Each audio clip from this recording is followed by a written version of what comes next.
good morning in the news this morning. Hello, beautiful people. I cracked the code. I figured out one of the most important parts of the whole shenanigan. There we go. What do you say, Slim3301? There we go. So it turns out that of all the ideas that I've had, a not great one has been to render things at 2160p just to make them super small. That used up a lot of resources. In fact, if you guys try flooding the chat, we'll see. Hold on, let me see. I guess we have to check that the whole five nations are showing up. Let's start with x.com/wood/live. Test checking in, test checking in, test check, checking in. There we go, that's one. And then let's double check over in the realm of Scam Nation. Check. That's another one there. Beautiful. And then what I'm not seeing, I don't think. Yeah, Dylan Theus preserves the crown. Top dog. House of Films TV. Okay, that's another great. So we are not seeing anybody from Twitch just yet, which is weird because normally Twitch is the fastest on the draw. We'll see. There it is. Kelly Taylor. Nicely done, sir. Which realm are you checking in from? If it's Modern Rogue, then I don't have to worry about checking that. We got a mystery afoot, people. We're going to solve a mystery. We're going to tease a new format. Maybe not a new format. And actually, it's a way of doing an entirely different type of show. Oh, you know what? I'm realizing, I do believe. Here, let's just remind everybody at home. One of our frustrating shenanigans is that there is some phantom program that keeps on turning down my mic levels. And you can see here while I'm talking, the VU meter right here. If I talk, it barely hits that tippy top green. That's usually an indication that, here we go. That's usually an indication that somebody tweaked a knob. And by somebody, I mean a program. So what I have to do is I have to right click on the sound settings, open up sound settings. There's sound settings right there. I have to go over to sound control panel because that's a fun place to hide it. I have to go over to this sub menu. I have to scroll all the way down to see playback is fine. There we go. There's the Rodecaster Pro 2 main multitrack. Then I get to double click on that. And then I get to go to the third tab in levels, which should be set at 54, but something tells me, yep, some damn program crank that down. And now, how does that sound? Is that better? What a bizarre curiosity. What a lovable shenanigan. There we go. G. James B. All is right with the world as Twitch has shown up. Oh yeah, it's Adam. Ooh, you beat G. James B. G. James B, are you already back from your Sunday gig? If so, how did it go? What do you say, Kelly Taylor? Oh, right on. Okay, so Kelly Taylor's over in Scam School. What do you say, Astro Guy 8210? So I am just going to assume that Dylan was in from Modern Rogue. Actually showed up to office hours today. Hold on. Weekends, we get to be a little bit slippery. Office hours get to be a little bit... I hope you're not holding me to account for missing Saturday morning, because I'll have you know it was a very productive day. Indeed. Actually... there we go. Excellent. G. James B is out and about taking care of business. So we've got, well, here, let's kind of go over the agenda. I don't know which order to hit it in. You guys were there when we talked about starting up a zine. I do have updates on that. Actually, we'll start with that. Oh my gosh, Business Jim. Hello back to Thailand. That's fantastic. Very cool. That is pretty surreal, right?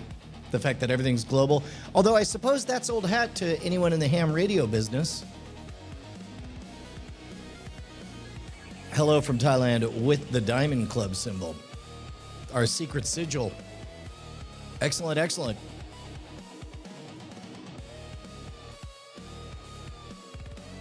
No, Kelly Taylor, 23. I have wonderful news for you. You have stumbled into a greater world. And to be honest, that's, I think they charitably call it discovery content. There's content that's meant to kind of go out to the world. Well, here, let me get a little bit galaxy brain, hippie Brian here, right? A lot of people get confused and they want to curse the algorithm as though it has any kind of sentience or a motivation or it cares about things. Ultimately, I find that it helps a lot to think of the marketplace of ideas. Basically, origin of the species, except with brands and thoughts and ideas. And just as Charles Darwin thought in terms of a tree of life, where you got, fungus and algae over here, plants over here, insects over here. Instead, you have different types of YouTube content, right? You got thinky talky, you got action based, you got trends or memes or a comedy branch or whatever. And basically, as they continuously diverge, there are some underserved markets. For example, there's probably people who are more diligent about teaching magic tricks, but they also don't answer questions like these and share their philosophical wisdom from the ages. And so as a result, I personally adore that YouTube is constantly shaking things up. If you ever look at your sidebar, your recommended feed, you got your video right here.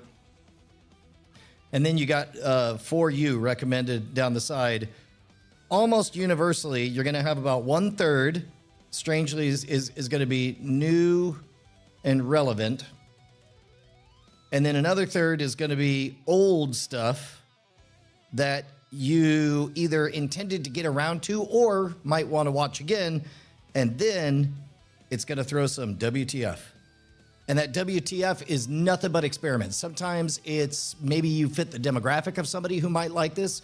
Maybe it does a little bit of algorithmic looking at what's covered and takes the best guess about pitching it to you. Sometimes it is just the randomest roll of the dice because if we think about it genetically, right, origin of the species, that's exactly the way you highly diversify, always diverging, so that basically you're able to pick the winners and the losers and find congruence. Oh, wonderful. So in your case, Kelly, by being one of the blessed, the best of the best, the hallowed ones, even if Brian's going live to hold office hours, by the way, if you're new here, office hours, I make no promises. This is not a show. This is a public service. Just like if you ever went to university, your college professor would have a few hours a week where he's going to do whatever it is he's going to do. You're just welcome to pop in and ask questions. That is what I am doing in order to have conversations with Kelly Taylor 23. So answer me this, Kelly. I'd love to hear, how did the show get on your radar, and what are you up to these days? What's a project that you're working on that you're really interested in? Also, hello, Logan Wiley, 6740. Good to see you.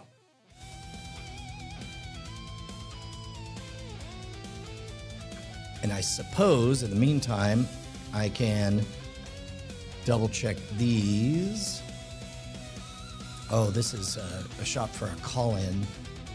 Ooh, and it's double doing test. Yeah, that's not great. So it should be... interesting.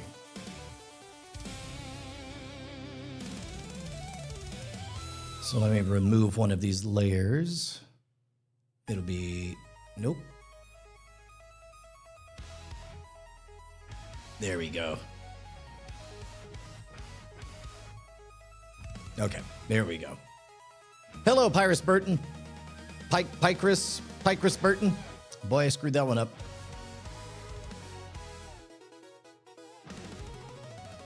Yeah. Okay, well, let me share with you guys some behind the scenes inside baseball that I think you're going to like quite a bit. First off, there we go. Excellent. So as some of you guys know, I've been doing YouTube for a minute. And but it's only been the last couple of years that I've actually paid attention to the day-to-day of the weeds of YouTube. Whoa, whoa, whoa. Buried the lead there, Kelly Taylor. You want to spill some tea on the house fire that happened? You can give us that in just a second.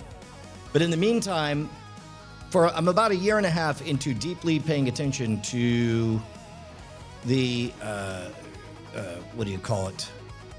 The day-to-day of the YouTube algorithm. And so let's go behind the scenes here real quick. Because we got a runner. We got our first certified bona fide hit.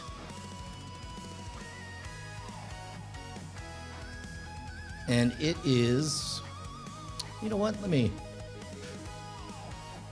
tidy up my face here. Let's see. There we go. Edit this. Let me crop myself on the face over here. Pan it. There we go. That seems better, more courteous. And then we'll go to the fake Tom down here. Let's pan it off to the right. And then we'll just give it a little crop. There we go. Okay. Good. I'm glad to hear that, Kelly Taylor. I would imagine that's... How bad of a house fire was it? That's pretty scary.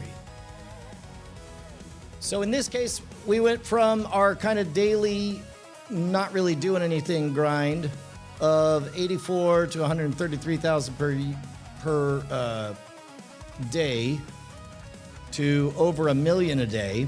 And so the first thing I do is I like to... Let's pan fake Tom even farther over here. There we go. So the first thing I like to do is understand why. What's happening? Who's doing what? So as you guys know, the real-time view, the exercise that I'm doing when I look at the real-time graphs is I want to break it down into numbers of humans that I can comfortably wrap my mind around so that I can understand exactly why things are happening the way they're happening. Oh, get out of here. Is this really... Sorry, guys. This is going to drive me a little bit batty. Okay. I think that was it.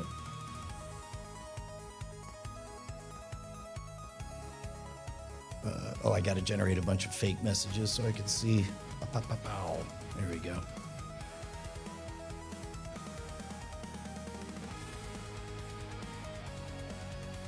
And then I'll just crop. There. That's probably not exactly right, but that's fine. Yeah, close enough.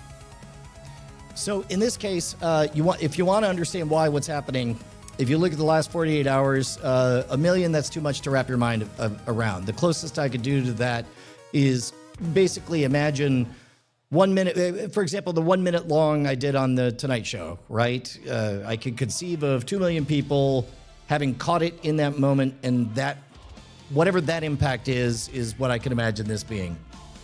In the last 60 minutes, you get a much more useful understanding of it because now we're down to 60,000 people. Picture, that would be, for me, it would be like picture a totally full arena when I was on tour with Brooks and Dunn, Rascal Flatts, Brad Paisley, right? And 1 minute, and again, these are views, not minutes, but I know it's a 1 minute long short.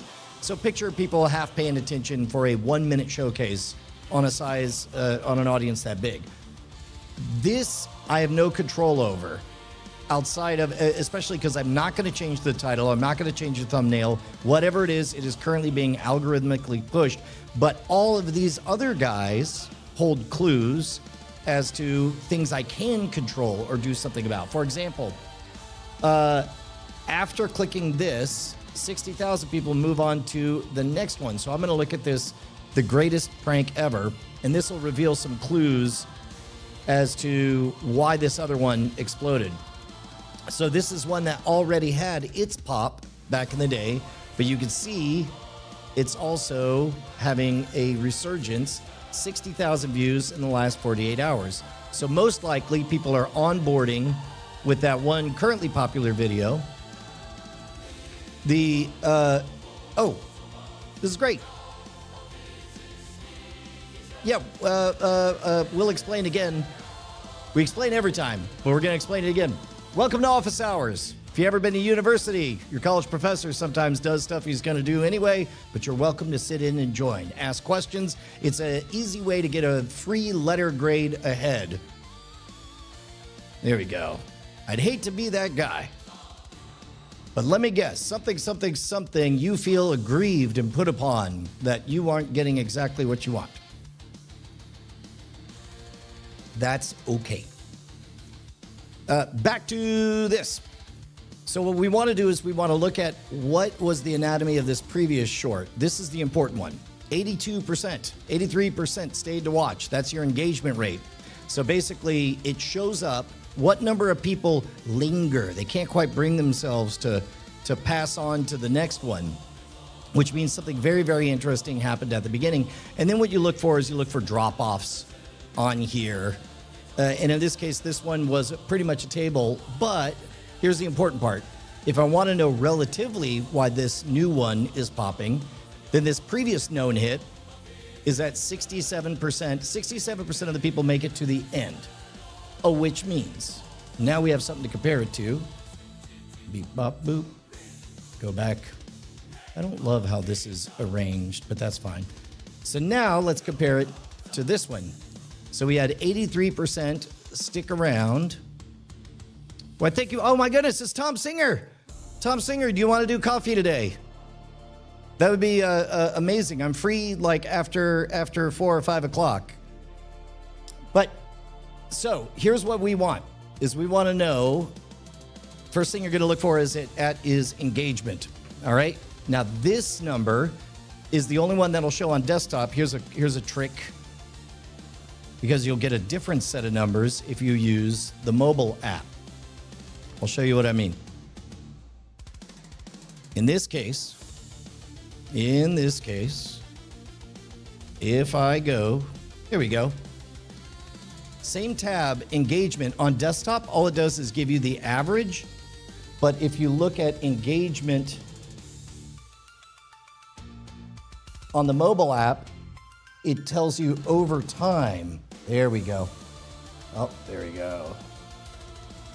Over time. So even though on the desktop, it says that it's 76%.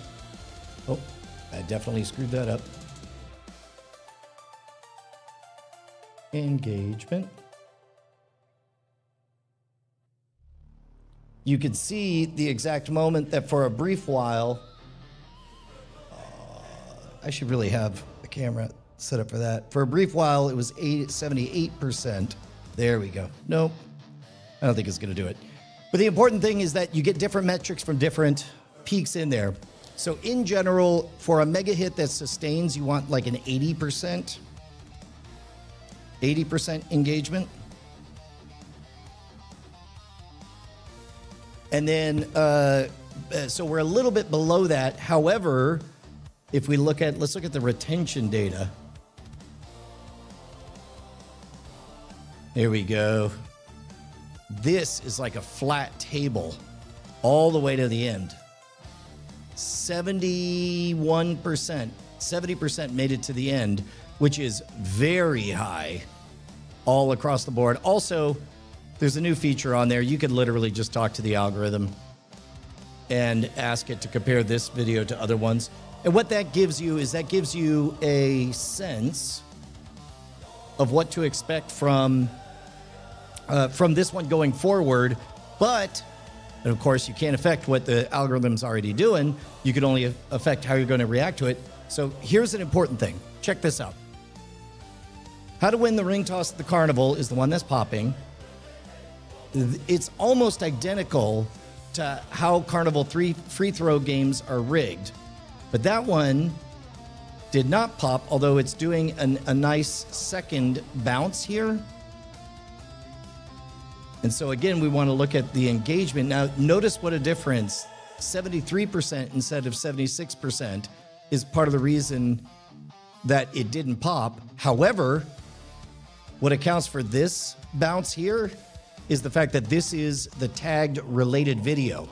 So if you finish that first one, the ring toss, and you want more of that, then you click on the related video. It doesn't take you to a long form video. It takes you to another short, this short.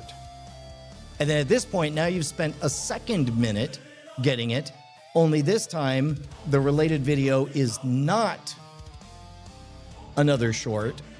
This time the related video is, if you've spent 2 full minutes going through, then it wants to court you, or I say it, I set up a thread where I want to direct you to, okay, if somebody's watched 2 of these Carnival related shorts, what is a thing that they probably want to see next? And here we go. This, what happened to all of Blockbuster's tapes? That one had pretty much already run its course. You can see it had totally flatlined here, but by virtue of being the 3rd stop in a row, now over the last few days, it's doing 3,000 a day. And now these are folks who are moving into the ecosystem of the long forms. And you can see on subscribers here, we could do the last 7 days here. There we go.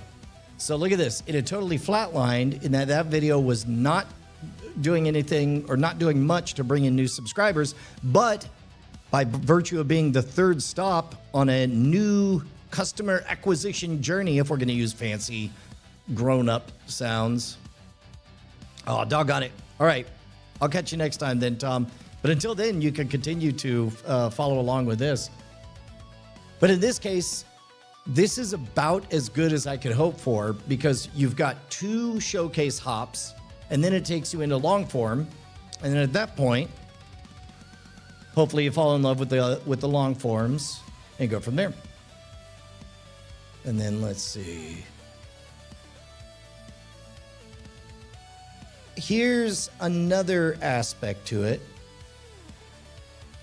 I like having these all be diversified. In general, I would prefer to not have a single hit. I like it if all of these are 4 figures, but I'll take 3 figures on each of these, including, in a meta way, this one that's happening right now. But ultimately, what I care about is, are people getting in the groove where they're able to get chunk after chunk of consistent, congruent content. One little note, here's a fun fact. I do not own that video. What? I do not own this video that is currently blowing up and exploding on Shorts. However, I am monetizing it. Why? Because that is the new reality of what YouTube wants you to do.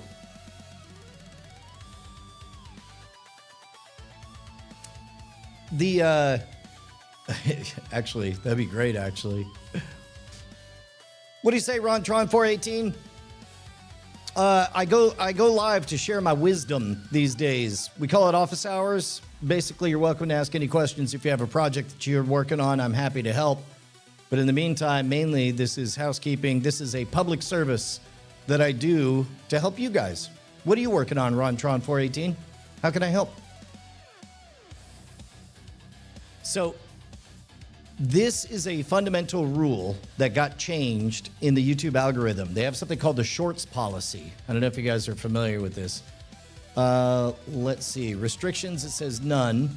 But you guys probably noticed that I was able to carve up almost all of the Hacking the System National Geographic TV show and put it out as 1-minute slices. The reason for that is because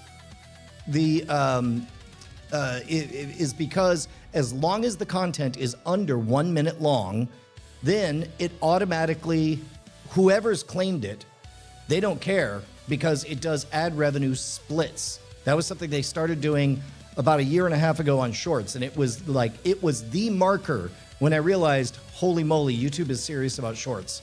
And so I dropped everything and started carving up 15 years back catalog of content into individual pixels because I wanted to track and see in real time where the meta went on that. And then when they switched a year ago, they said that you don't have to worry about copyrighted music. You don't have to worry about whether the content is copyrighted. So long as it fits within the Shorts policy, it will divvy up the ad revenues appropriately. Is this why some videos show as being from 2 channels? That is another new feature they're trying out, which is collaborations, which is, for example, I think we did it with Dr. Jordan Breeding, where if somebody's in the Dr. Jordan Breeding feed, then they probably would want to see an hour of him doing an interview on Modern Rogue. And you don't want to create a piece of content in the Dr. Jordan Breeding feed saying, hey, go to this other place and watch that thing. All things being equal, it'd like to show up with clearly the blessing of the creator on there. So that is the collaboration stuff. Yeah, you probably could. You probably could, Kuro Metariku. Kuro Metariku. I'm going to get better at saying that.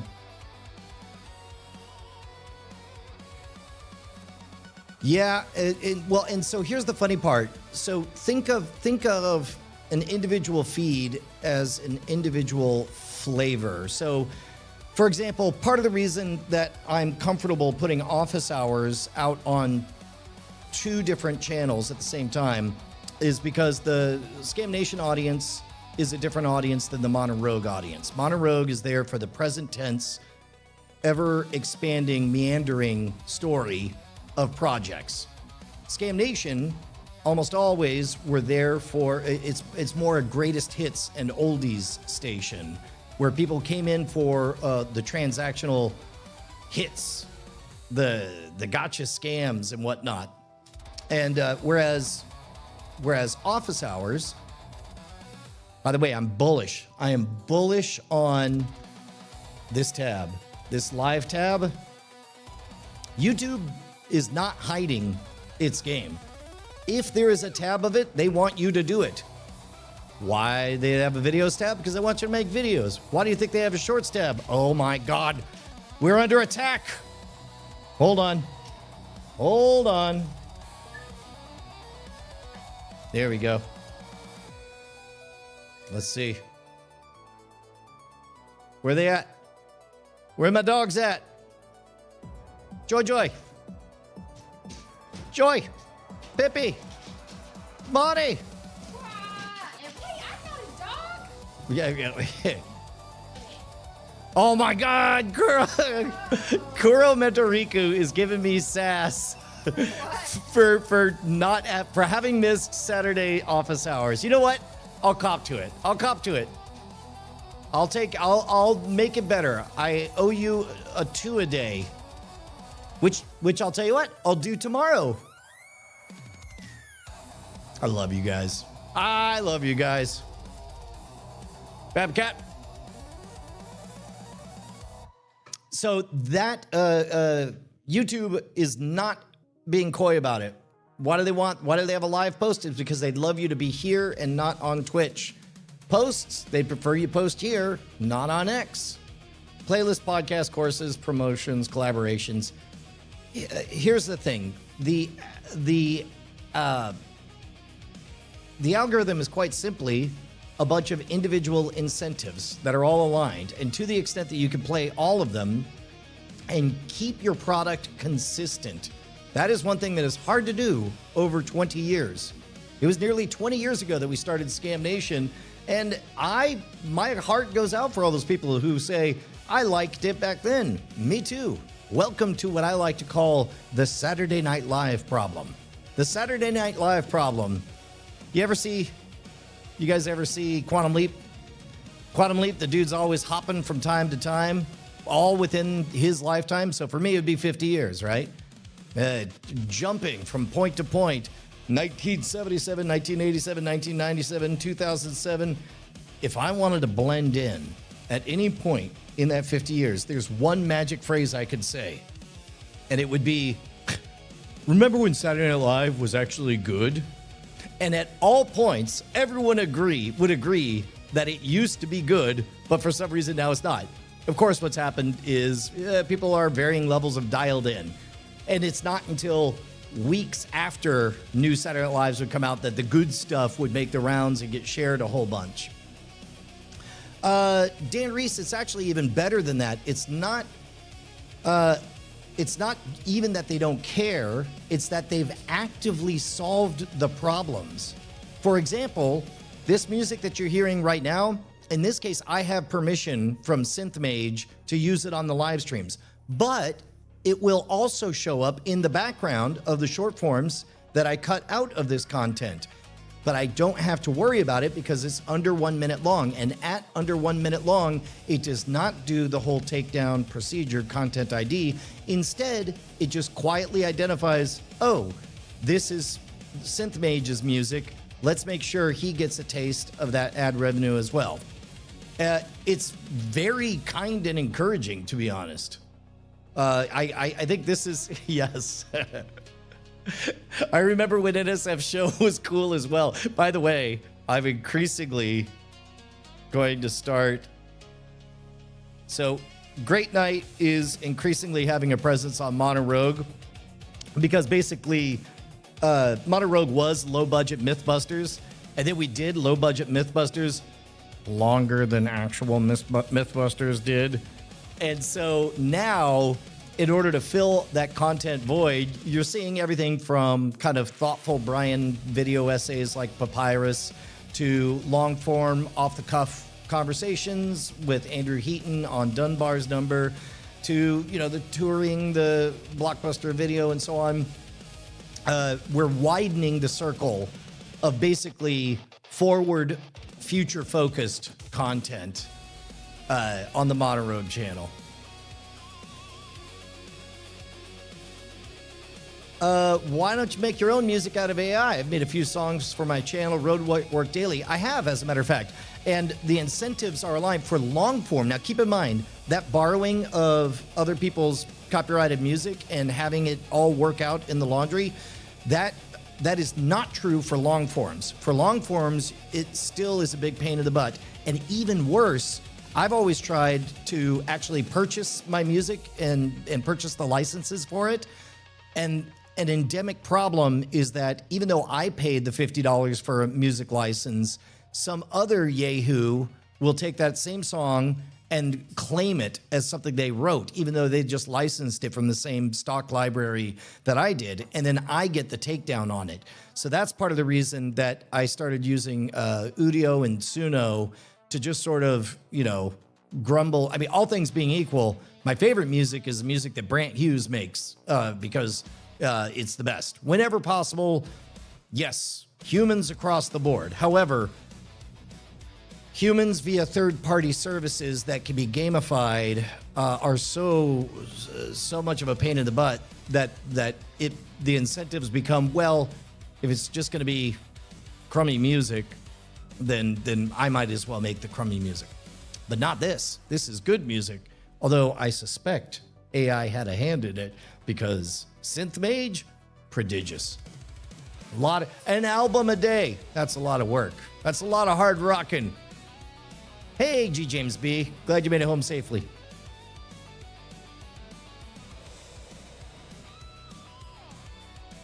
Ha!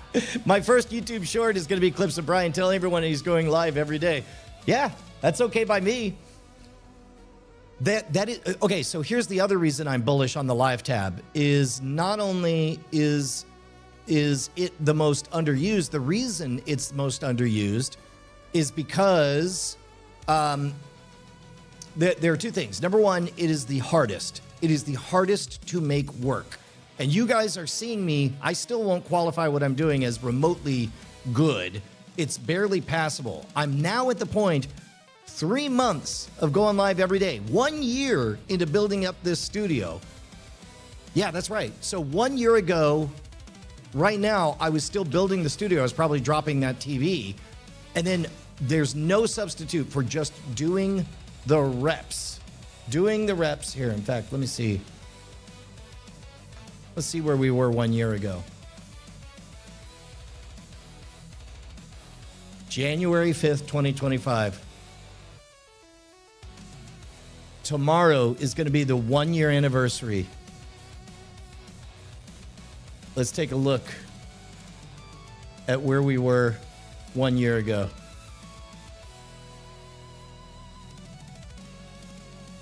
I mean, technically not as different as I would have liked,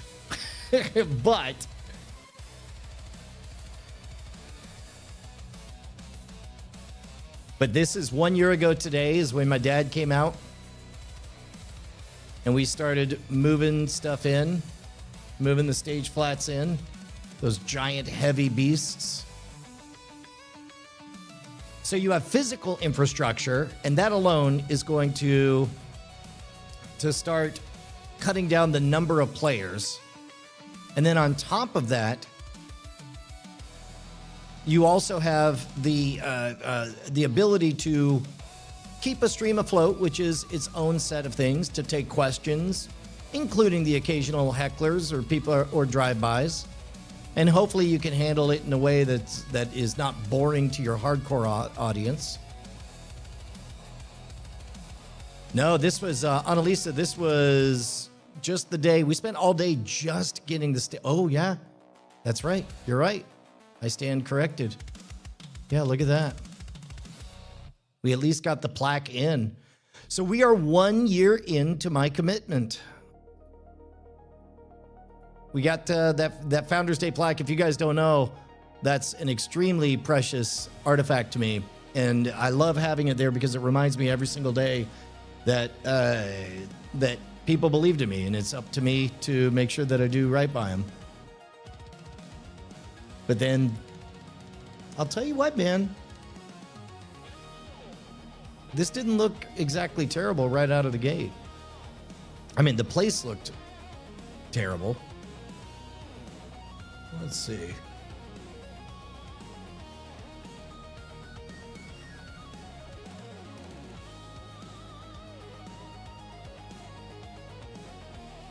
Yeah, this is when we started messing with lighting.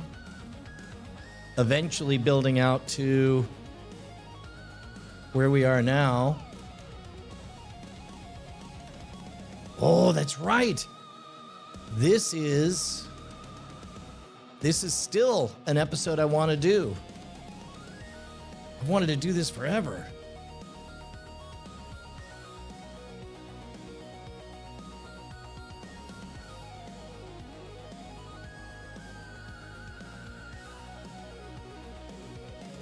Yeah, this is basically a way to use Eulerian video magnification to be able to like see somebody's heart rate.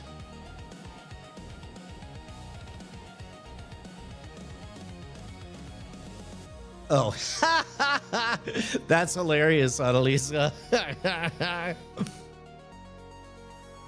Yeah, that's right. Hey, thank you very much, Liam. So in this case, that brings us up to where we are now, where I guess 1 year later, we were able to build out the infrastructure for everything. We were able to... Oh, thank you so much, Mate ARNB. So this is actually the second part. This is the second part of why I'm bullish on live. Not only is it hard to do, it's extremely difficult to keep everything afloat.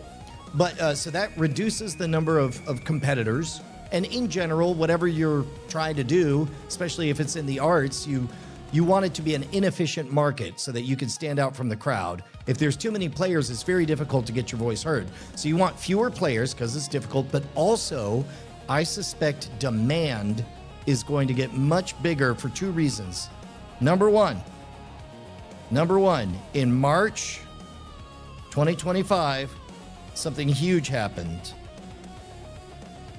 TVs, more than 50% of all YouTube traffic was streamed to a television, which means people are turning on the big screen and inviting characters into their rooms. What do they want? They don't want AI-generated waterfall. Nothing against AI. AI is a campfire. in terms of pure art, you will never do better than a campfire. It is the most gorgeous, hypnotic, interesting thing on the planet. Also, nobody gets tattoos of a random campfire. We get tattoos of the people we were standing next to when we looked at a campfire. Number two, so first of all, you got people who are inviting people into their living rooms to tell real human-centric stories. And then number two, since then, this general anxiety about what is and isn't real. Polish is cheap. You guys have heard me say this before. I am selling on polish. I am buying on authenticity. And because of that, that means rough around the edges. That means as much as I get emails for people saying like, oh my gosh, this doesn't line up correct and your layouts make my eyes bleed. Like, yeah, I'm gonna bother to make all this better, but also between you and me, I kind of love that it telegraphs instantly that there's a real human happening here. That's also the reason I'm big on the telestrator, is so that you could come in, you could walk in right at this moment and have a pretty good idea of what's going on. G. James B says, I have you on the big screen, but my iPhone has shorter latency, so I'm focused on the iPhone audio. That's pretty good. A boring sandwich wants a campfire tattoo. That'll be... That would be great if we could change the meaning of a campfire to make it tattoo worthy. Something that is is worth doing. Oh man, I really appreciate that, John Brands. You know, originally part of the whole vision with Monorogue HQ was it was a cost savings opportunity, because to bring talented people in where all the production was happening, I would have to pay for the flight out. I'd have to pay $200 a night for a hotel and then all the meals on top, and that would rack up very, very quickly. Now we're in a place where people can just come down, do a brief week, 2-week residency, and now, especially now that I'm much more bullish on authenticity and just go, and don't worry about the polish on it, I think 2026 is going to be the year, just as 2025 was the year I became prolific on live streams on YouTube, which I really feared there would be a backlash against, but luckily it's been sequestered. I think that this year we've seen, I guess what, 2024, late 2024, I took over the shorts feed and I learned to do shorts, and I kept doing shorts. 2025, I added the live feed. In 2026, I'd like to become prolific on the long form YouTube content, mainly because that's the one that people actually pay money for. Yeah, Annalisa, real quick, got to sing the praises of Annalisa. She's we should take a tour of the Scam Shack. I'll go live from the Scam Shack later on this week. But it's a miracle. So much has been completely re-envisioned. By the way, good time to remind you guys, sign up.scamstuff.com. Gear for the Monorogue. As you know, the robots trying real hard to separate us. But we don't want that. We want to stay in touch, and the only way to do that is for you to go to signup.scamstuff.com. Here's what's going to happen. You're going to get emails from me about awesome products, including stuff like our current favorites. Oh, I guess we have to introduce some new stuff, huh? The Rogues Arena is in stock. Oh, is it back to $249? We should have a secret discount phrase. Oh, that would be great. Because we did a very limited run at $99. Just JVA, you can't heckle. You're just being supportive in a strange way. Ooh, this is great. Tom Singer says that his daughter's travel blog and Instagram just launched long forms for travel videos, because you said that can be where the real money is. Yeah, the important thing, and I'm sure we talked about this, Tom, is that remember, many people lose sight of the real prize. The real prize in storytelling is the real estate you earn in other people's minds. And in order to do that, you could think of it as viewer minutes. I think of it as cycles through the three currencies. As you guys know, I think in terms of three currencies, there's story, attention, and sales. Story is subjective. Only you know the quality of your story inside of you. But then what you do is you begin with a content gift that earns you a little bit of real estate in the mind. And at first it's going to be very shallow. And you could kind of count it in terms of views, 0 to 1 million, right? But then the next time it shows up, they're going to spend a little more time with it, a little more time with it, a little more time with it. And eventually this gravity well is going to get deep enough. Here we go. That people will at first spend their time with you. Then they'll sit through ads. Then they'll buy from you. Then they'll support you. Then eventually they'll get a tattoo. And as I'm fond of saying, you're not telling a good enough story unless somebody's got a tattoo of your stuff. And that goes for if you're a business. I don't care if you fix toilets. You could do it in a way that means so much to someone, they'll get a tattoo. You could do anything, whatever your day job is, by adding and focusing on story on it, by giving the gift of not just earning their attention and then selling them something, but instead reinvesting it to tell an even bigger story. You create truly what is a virtuous cycle. And that's on the marketing side of things. That's what I explain to people, because mostly people want to go backwards on the circle.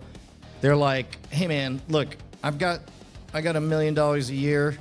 I just want to purchase eyeballs. They want to go backwards on the circle, so they do the dumbest thing they could do. They go out and they buy a billboard with their name real big on it. And all those cars, every night they go to sleep, they're like, 100,000 cars drove back past my billboard and read my name. But the truth is, ain't none of them gonna get a tattoo. Ain't none of them cared about it as much as you did, convincing yourself of how important your silly billboard was. Meanwhile, whatever that amount of money was, you could have spent it telling stories.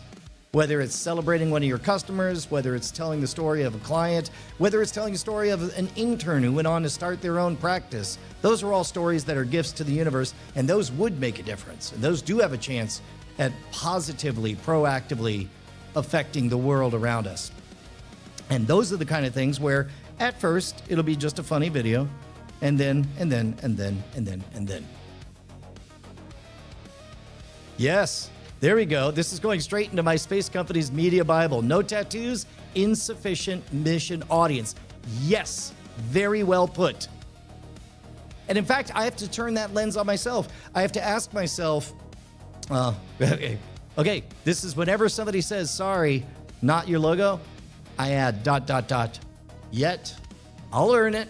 I'll earn it. That's the game. But yeah, no tattoos equals insufficient mission audience. Oh, yeah, what I was going to say is I have to turn that lens on myself. For example, this piece of media where all it is how to win ring toss at the carnival. Now, the real protagonist of this video is the viewer at home. And as it should be. But hopefully, they've earned just a little bit of real estate to know who Brian is. And then it'll be less weird when they see the next one, the next one, and the next one. And at some point, they'll discover on their own that there's a live tab. And maybe they'd give it a listen. And whatever, it kept them company that one time. And then. When you think of all of human interaction and the marketplace of ideas as one giant soup, one big organism, a lot more makes sense in terms of figuring out how to give a gift that matters to somebody out there. Oh, yes. Just JVA says, if I get a challenge coin tattooed, does that mean you get free drinks? You better believe it. And if you move in here, you can drink all the drinks you want. This is great. Tom, give me a search term to look at. Let's take a look at their channel. This is something that a more cynical version of Brian would. I don't know. I think there are channels out there that talk about roasting channels or giving away free whatevers. I like helping people, but I don't like that grosser way to put it. Yeah, Tom and I, when we're having coffee, we talk a lot of the game is always where's the human?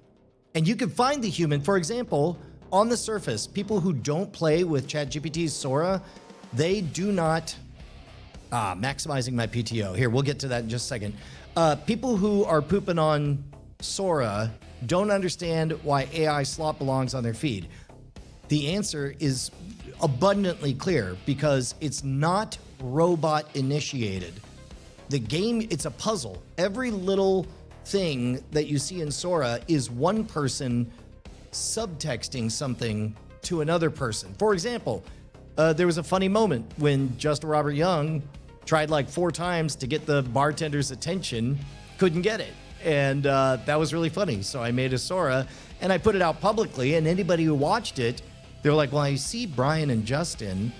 What is this? And then they figure out all on their own, oh, this must be a reenactment of a thing that actually happened. And so it's easy to find the human on there. But let's do this. Maximizing my PTO. Oh, there we go. John Brand says, what does the BB low wagon wheel get if you get it tattooed on a person? I shudder to consider, but I guess we'll find out someday. So let's do maximizing my PTO. I'm going to put that in quotes because I like to first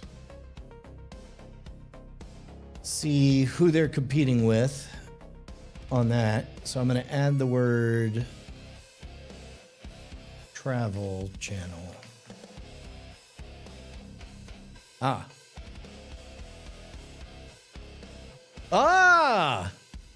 I assume this is the right spot. And so blog is the first thing I would click because I'm looking for present tense.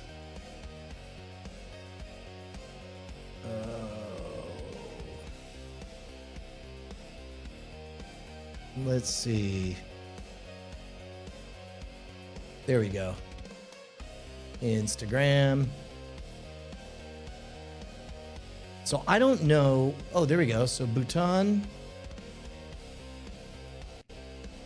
There we go. Show me Bhutan. Yes. I don't even know where that is. Wait. Oh, hey, I recognize these folks. Oh, this is great. So this is all picture-based storytelling and short form stuff. Boy, look at this. There's a lot of content in here. This is great. I was hoping for, if there's a long form video, I'm happy to look at that, but these are great vignettes.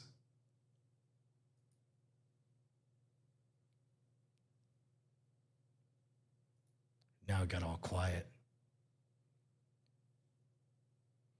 That's funny. That's like storytelling hygiene. I don't want to affect the story by, whoa.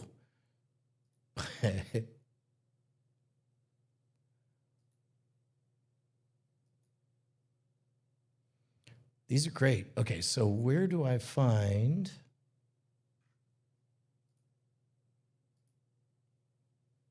long forms? There we go. Your midnights, but I'll be cleaning up bottles with you on New Year's Day. You squeezed my hand 3 times in the back of the taxi. I want your midnights, but I'll be cleaning up. Wow, that's insane. on New Year's Day. You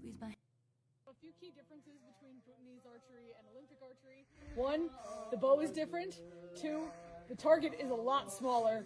And 3, the target is way further away normally. This is half distance. So this is great. This is a good example of the kind of storytelling that I think works very, very well in this modality, because you notice that the content itself is, I assume we're going to see some archery or something, but we're immediately handed a challenge in that we're asked, we're told the difference between is, and it's like immediately my brain is engaged because I'm like, what are the differences? And then 145 meters is the normal shooting distance. And so at this point, all I'm doing is I'm pre-winding on the anticipation of, oh my gosh, is it even going to get close? Is this going to be a funny fail, or is this going to be a good one? And of course you get that, the sensory input of the thuck, thuck, thuck, thuck. Oh, God. Also bad. Whoa.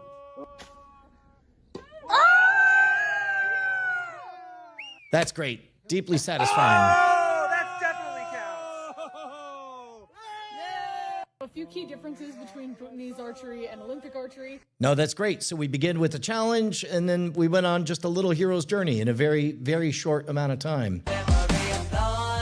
So there we go. So this also, think about it this. So you have a rich, aesthetically pleasing environment, and within 1 second, you're handed a challenge. Bhutan has no traffic lights. So in other words, if a 3-act structure is simply and, but, therefore, we begin with the but, which is what I tell people to do. So in this case, okay, the long form's on YouTube. We'll check that out. But in this case, Bhutan has no traffic lights, just vibes and this absolute icon. That is a challenge handed to the viewer at home to understand. Like right now, I cannot possibly get the joke. I don't know what the context is. So as a result, it fully engages me so that I, the viewer, the protagonist, can solve for it. That's great. And so now the voice of the artist is coming out, because the artist is the one that decided to put the song to the dance, changing the context on it. But of course, it's me, the hero, the viewer, who's enjoying putting that together. That's great. So now let's jump over to a different modality. Let's do maximizing my PTO. Excellent. Okay. And so if I knew, is there a particular, let's do this one. Bhutan would be a super expensive. Okay. Everyone told me Bhutan would be a super expensive country to visit, but the real prices may be. Yes. Can I tell you my favorite part? In the first few seconds, the moment I heard the words everyone told me, I thought, oh, good, we're about to hear a but. And then instantly we heard the but, which sets the stage for the challenge. Told me Bhutan would be a super expensive country to visit, but the real prices may surprise you. We spent a week exploring the Kingdom of Bhutan. Also, but the real prices may surprise you. Excellent, because you're withholding information, preserving that that mystery. You guys have seen, I've referenced this book right over here, The Power of Glamour by Virginia Postrel. There is something core and fundamental about the human mind that wants to fill in gaps. And by withholding information, I now have 2 jobs, because I want to make my guess as to how expensive it is. Learning about local life and hiking to the famous Tiger's Nest Monastery. If you're planning a trip, know that tourism operates a little differently here, with all tourists required to have a guide. We ended up picking Breathe Bhutan to go with for this trip, and it couldn't have gone better as far as logistics. Everything was paid for up front and then handled seamlessly throughout the trip. We never paid an entrance fee. We never paid for a restaurant. Our passports were checked in at hotels. We never had to pull them out. They checked in for our flights for us. I mean, they made it really, really easy. And also driving here would be insane. These roads are not for the weak. And I'm so, so grateful that we had an excellent driver the whole time. I'm going to break down exactly what we spent on this trip, because I think Bhutan gets a rep of being a really expensive place to visit. And I think So it doesn't look like we have analytic data. If I was going to guess, I would guess right there is where you're going to see a dip, because at this point, I've already figured out that hopefully you're going to tell me what it costs, because you already teased it at the beginning.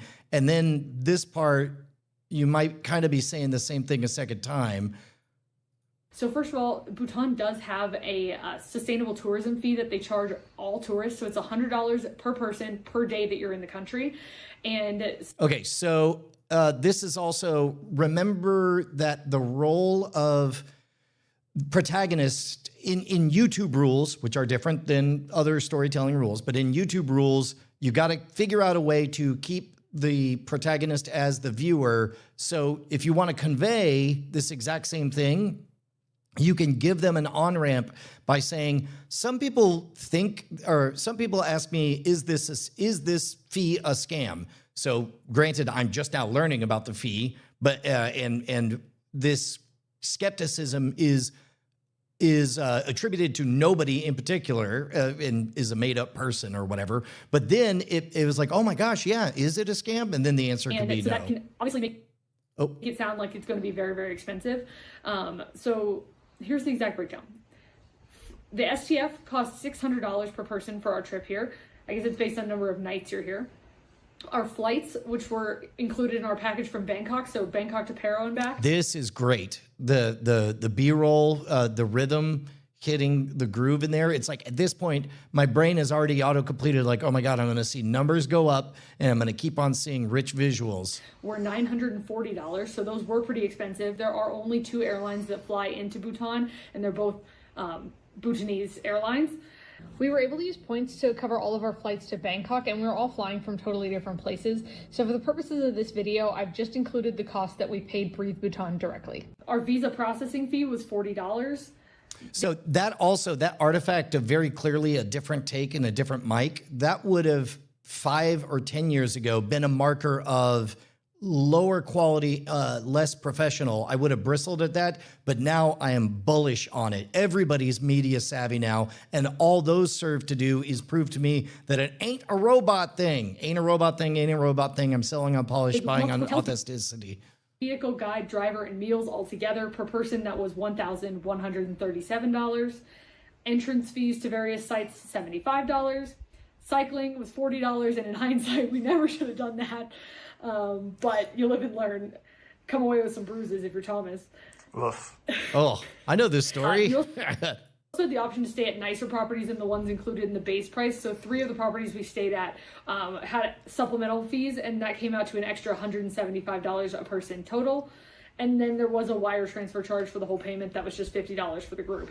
So in total, came out to $3,057, which is not inexpensive, of course, but in terms of how much we've spent on other comparable trips and what you get for that cost, I think it is very in line with what you would expect and not overly priced. Hopefully this helps. Let me know in the comments if you have any other questions. Be sure to also check out our full video of our week in Bhutan to understand what makes this such a special country to visit. This is great. This is really, really great. The pacing's great. This is excellent introductory material that gives a good flavor of it.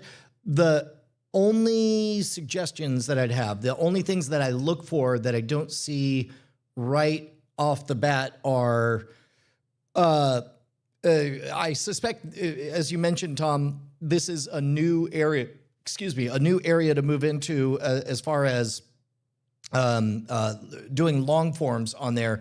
A statement to bring people up to speed. For example, some number of people are showing up just now, seeing this, saying, what is this? Hello, welcome to Office Hours. That's where I make myself available and I take questions and help people for free. You're welcome.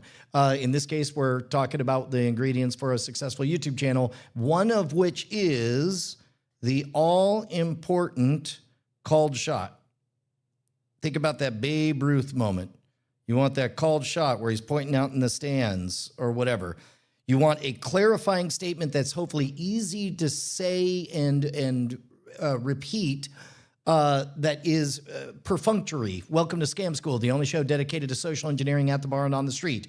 What does that convey? That conveys you have a terrible problem. You don't know how to drink for free at the bar. That's what we're going to do. Episode after episode, we're going to show up and get closer and closer to that goal. Welcome to Modern Rogue. We're on a quest to become the ultimate gentleman, warrior, and scoundrel rolled into one. If Houdini, James Bond, and MacGyver had a baby, this would be it. So again, that's a very clear mission statement that is anchoring, and they know why they're on this. So the most I could think of is not the first words out of the mouth because this is such a good opening. Everyone told me Bhutan would be a super expensive country to visit, but the real prices may surprise you. We spent a week exploring the Kingdom of Bhutan, learning about local... So that's where I'd put it. That opening statement is super strong, and if I had a wish, it would only be that we would cut to a stand-up of saying exactly what's being said there, but just sneak in there. It could be as simple as you guys know, we're, or as part of our quest to maximize our PTO, for us, maximizing our PTO means whatever it is, figure out a way to imply the road behind and the road ahead so that it's easy for the audience to fall into line and fake singing along with the song. That's part of the reason pop music is so popular, is because it's so easy to predict when that beat's about to drop, when that chorus is about to come back. This is great stuff, Tom. I'm very excited. Here, let me, a bloop, subscribed. What? Not possible while using permissions. All right, I'll subscribe over on this other computer. Done and done. If you guys have something that you'd like some help on, I'd be happy to take a look at it. Hit me up at brian@shua.com. Better yet, sign up for the email. The robots are trying to divide us. The last bastion of non-algorithmic, non-curated interaction is on email. Signup.scamstuff.com. That's where you want to be. And then we could be in touch on that. Although the algorithms are creeping in there as well. If you don't open them, then it starts to not showing it. Ooh, excellent. Good deal. All right, I got dogs outside waiting, and I think I'm past an hour already. So I'm going to have to call it. Let's check the agenda real quick. I think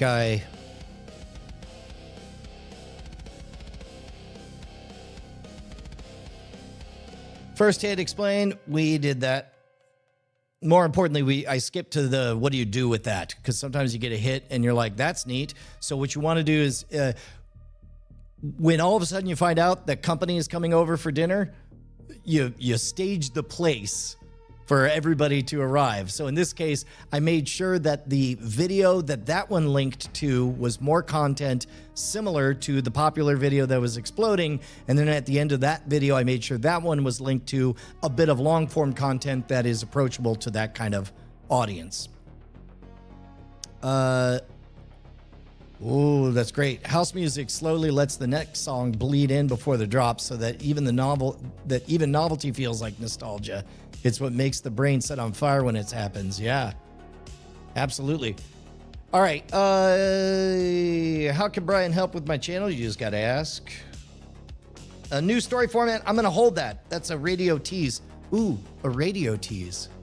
I think I figured out an unexplored realm to extract stories. If you guys like World's Greatest Con, I'll have more on that. I have updates on the zine, including a possible printing press.